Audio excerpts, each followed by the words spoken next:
कितनो भुलैली अरे कितनो भुलैली भुलाना पैली हो अपना माई के दुलार अपना माई के दुलार कितनो भुलैली कितनो भुलैली भुलाना पैली हो अपना माई के दुलार अपना माई के दुलार अपना माई के दुलार अपना माई के दुलार।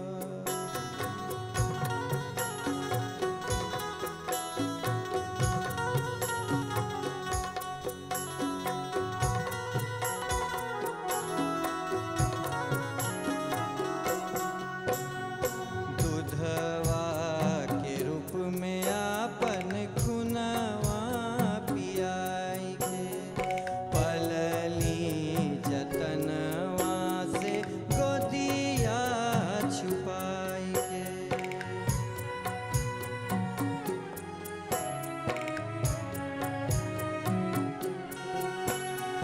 दूधवा के रूप में आपन खुनवा पियाई के पलली जतनवा से गोदिया छुपाई के एहसान कबो ना एहसान कबो ना जतावेली हो जाने सारा संसार जाने सारा संसार कितनो भुलैली कितनो भुलैली भुलाना पैली हो अपना माई के दुलार अपना माई के दुलार अपना माई के दुलार अपना माई के दुलार अपना माई के दुलार अपना माई के दुलार।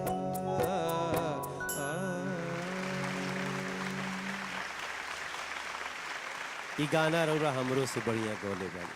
नहीं सर बहुत अच्छा गौली। कई दिनों बाद सच्चा सुर कि जिसमें कोई बनावट नहीं है, जिसमें कोई दिखावा नहीं है, जिसमें कोई प्रेजेंटेशन नहीं है, वो एक आत्मा उनकी गा रही है, ऐसा महसूस हुआ पहली बार। थैंक यू सर। आत्मा का रहल दिया। रघुवीर जी को मैं 38 अंक दे 38 रहा हूं। नंबर रघुवीर जी के 38 नंबर। माँ जितने सरल होते हैं ना उतने ही सरलता के साथ तुमने गीत को गाया, बहुत ही सरल। नंबर है मेरे तरफ से 40। 40। चलिए आज रवि भाई केवल हंस रहल बानी, मस्त बानी। इनकरे हंसी और मस्त में भी बहुत आशीर्वाद बाटे। जोरदार ताली बजाई जाए क्षण खातिर।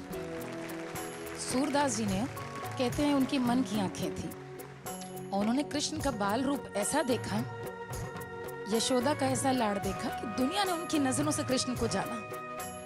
और आज रघुवीर आपकी नजरों से न जाने कितने लोगों ने अपने माँ से फिर से तार जोड़े होंगे, जो हैं और सामने नहीं कह पाते, और जो चली गई हैं उनके लिए भी क्या करें।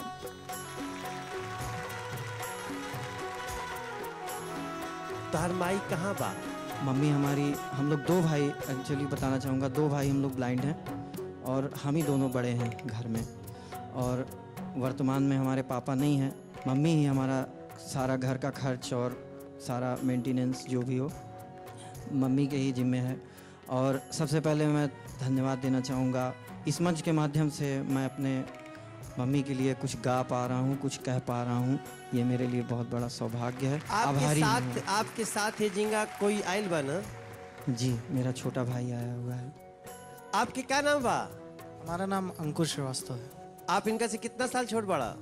हम इनसे कम से कम 8 साल छोटे हैं। बस अंकुर से इतने कहा कि अपने भाई के उंगली पकड़ा के चलावत रही, तो हर भाई जौन सपना तू लोग देखले बड़ा जा ओकरा कितना बड़ा पूरा करी, शायद सारा संसार एक दिन देखी। एकरा से ज्यादा कुछ नहीं किया जा सकता। आप